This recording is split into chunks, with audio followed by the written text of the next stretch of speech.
Sotto al campanile di Dese per decidere se approvare o meno la trasformazione di Veneto Banca in SpA. La prima assemblea autoconvocata dagli azionisti, grandi e piccoli, accomunati dalla stessa sorte, il crollo delle azioni finanziarie ed un futuro sempre più cupo.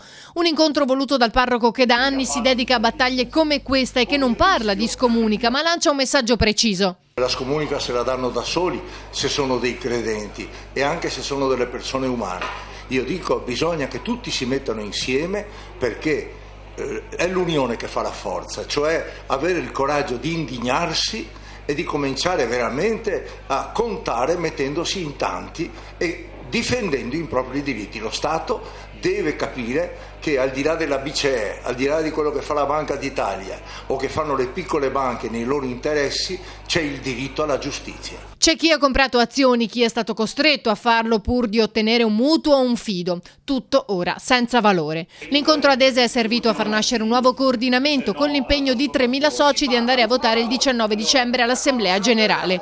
La maggior parte si è detta propensa a votare per il no alla trasformazione in SpA.